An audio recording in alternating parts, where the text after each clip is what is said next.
Hello, എല്ലാവർക്കും സുഖമല്ലേ? അങ്ങനെ ഏകദേശം 2 ആഴ്ചത്തെ ഹോസ്പിറ്റൽ ഡേയ്സിന് ശേഷം കഴിഞ്ഞ ദിവസമാണ് നമ്മൾ വീട്ടിലെത്തിയത്.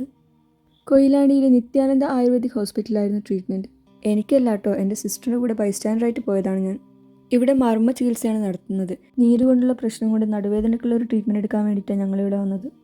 ഇതിനടുത്തായിട്ട് ഇവരുടെ തന്നെ പ്രസവരക്ഷയൊക്കെ ചെയ്യുന്ന ഒരു യൂണിറ്റും കൂടെയുണ്ട്. ഇതൊരു പ്രൊമോഷൻ വീഡിയോ ഒന്നും അല്ല കേട്ടോ. അതുപോലെ കാണുന്ന കുറച്ചാളെങ്കിലും വിചാരിക്കും ഹോസ്പിറ്റലൊക്കെ പോയിട്ട് ഇതേപോലെ വീഡിയോ ഒക്കെ എടുത്തിരിക്കുകയാണല്ലേ, പേഷ്യൻറ്റിന് വേണ്ട കാര്യങ്ങളൊക്കെ ചെയ്യാൻ വേണ്ടിയിട്ടില്ലേ ബൈസ്റ്റാൻഡറിന് കൂടുന്നതൊക്കെ വിചാരിക്കുന്നുണ്ടാവുമല്ലേ.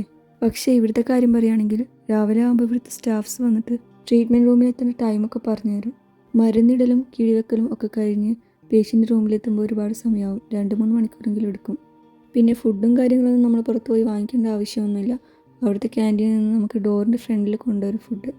അതുപോലെ റൂം ക്ലീനിങ്ങും പരിപാടിയൊക്കെ അവരുടെ സ്റ്റാഫ് ചെയ്യുന്നതാണ്. ചുരുക്കി പറഞ്ഞ് നമുക്കിവിടെ പ്രത്യേകിച്ച് റോളൊന്നുമില്ല. നമ്മളിങ്ങനെ ഫുഡ് കഴിക്കുക, കുടിക്കുക, കുളിക്കുക, പിന്നെ തുണി നനക്കുക, വിരിക്കുക, ഇതൊക്കെ തന്നെ അവിടുത്തെ പരിപാടി. ഇടയ്ക്ക് ഇതുപോലെ ഓരോ വീഡിയോസും എടുക്കും. അതൊക്കെ തന്നെ നമ്മുടെ ഇവിടുത്തെ എൻ്റർടൈൻമെൻറ്റ്. നല്ല ശാന്തമായ പ്രകൃതിയോട് ഇണങ്ങിയ ഒരു സ്ഥലമായതുകൊണ്ട് നമുക്കവിടെ ബോറടിയൊന്നുമില്ല. കൂടെ നമ്മുടെ ബേബി ഉള്ളതുകൊണ്ട് വൈകുന്നേരമൊക്കെ ഞങ്ങളിങ്ങനെ നടക്കാനിറങ്ങും. ഫസ്റ്റ് ടൈമാണ് ഇത്രയും നാൾ ഒരു ഹോസ്പിറ്റലിൽ നിൽക്കുന്നത്. ഇവിടുത്തെ മാനേജ്മെൻറ്റും കാര്യങ്ങളൊക്കെ ഭയങ്കര അടിപൊളിയാണെന്ന് തോന്നിയിട്ടുണ്ട്. പിന്നെ സ്റ്റാഫ്സിനെ പറ്റി പറയുകയാണെങ്കിൽ നല്ല സ്നേഹത്തോടെയും കരുതലോടും കൂടെയൊക്കെയുള്ള പെരുമാറ്റമാണ്. ഒരു ദിവസം 2-3 തവണ ഡോക്ടേഴ്സ് നമ്മുടെ റൂമിലേക്ക് വന്ന് ചെക്കപ്പൊക്കെ നടത്തുമായിരുന്നു. അവർ നമ്മുടെ ഓരോ കാര്യങ്ങളും അപ്ഡേറ്റ് ചെയ്ത് നോട്ട് ചെയ്ത് വെക്കുമായിരുന്നു.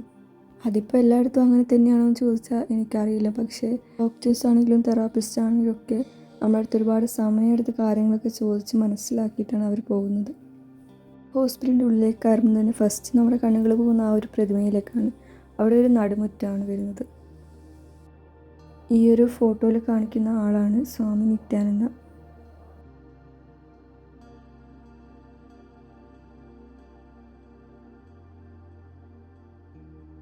ഇവിടുന്ന് നേരെ മേലെ 2nd ഫ്ലോറിലായിട്ടാണ് നമ്മുടെ റൂം വരുന്നത്. ഓരോ ഫ്ലോറിലെ റൂംസും ഡിഫറെൻ്റ് ആയിട്ടാണ് വരുന്നത്. അതായത് സൗകര്യങ്ങളിലും അതിനനുസരിച്ചുള്ള കോസ്റ്റിലും വ്യത്യാസം വരുന്നുണ്ട്. പണ്ട് കാലത്ത് ചെയ്തുകൊണ്ടിരുന്ന ഒരു പ്ലാസ്റ്റിക് സർജറിയാണ് ഈ ഒരു പെയിൻറ്റിങ്ങിലൂടെ കാണിക്കുന്നത് കേട്ടോ. ഇവിടുത്തെ ട്രീറ്റ്മെൻറ്റിനെ പറ്റി പറയുകയാണെങ്കിൽ ഇലക്കിഴി, നവരക്കിഴി പോലുള്ള കിഴികളൊക്കെ വെച്ചിട്ടാണ് ചെയ്യുന്നത്. ഞങ്ങളുടെ അനുഭവത്തിൽ നിന്നും പിന്നെ ഇവിടെ കേട്ടവരിൽ നിന്നൊക്കെ ഇവിടുത്തെ ട്രീറ്റ്മെൻറ്റ് കൊണ്ട് പൂർണ്ണമായിട്ടും ഭേദമായ ആൾക്കാരാണ് കൂടുതലായിട്ട് ഉള്ളത്. ഇവിടെ ഇപ്പോൾ പേഷ്യൻസ് ആയിട്ടുള്ളവരോട് സംസാരിക്കുമ്പോഴും മുമ്പ് റിക്കവറായിട്ട് പോയ ആളുകൾ റെക്കമെൻഡ് ചെയ്തിട്ട് വന്നതാണെന്നാണ് പറയാറ്. 3-4 വർഷം മുമ്പ് ഇതുപോലെ തന്നെ കൈവേദനയായിട്ട് പലയിടങ്ങളിലും ട്രീറ്റ്മെൻറ്റ് എടുത്തിട്ടും മാറാതെയാണ് നമ്മളിവിടെ എത്തിയത്. രാത്രിയായി ഞങ്ങളിതിൽ ഇങ്ങനെ നടക്കും, താഴോട്ടൊക്കെ നോക്കി വെറുതെ കുറച്ച് നേരം അങ്ങനെ ഇരിക്കും. ഇങ്ങനെ നടക്കുന്ന സമയത്ത് അടുത്ത റൂമിലെ ആളുകളും അവിടെ ഉണ്ടാവും. അങ്ങനെ കുറച്ച് ദിവസങ്ങൾ കൊണ്ട് തന്നെ അവരുമായിട്ടൊക്കെ കൂട്ടായി. ഇവിടെ വരുന്ന കൂടുതൽ ആളുകളും കൈവേദനയും കാലുവേദനയും നടുവേദനയും മുട്ടിനുള്ള പ്രശ്നങ്ങളും അതുപോലെ ആക്സിഡൻ്റ് ആയിട്ടുള്ള പ്രശ്നങ്ങളൊക്കെ ആയിട്ട് വരുന്നവരാണ്. ഞങ്ങൾ നിന്നത് 2nd ഫ്ലോറിലെ റൂമിലാണ്. ഈ ഫ്ലോറിലെ റൂംസിന് പെർ ഡേ വരുന്നത് 600 ആണ്. 2 ബെഡും ഒരു ബാത്റൂമും ഒരു ബാൽക്കണിയും അടങ്ങിയൊരു റൂമാണ് 600 റുപ്പീസിന് ഇവർ പ്രൊവൈഡ് ചെയ്യുന്നത്. ഈ റൂമിൽ നമുക്ക് ഡ്രസ്സൊക്കെ വെക്കാനുള്ള ഷെൽഫും ടേബിളും കാര്യങ്ങളൊക്കെ അവിടെ ഉണ്ട്.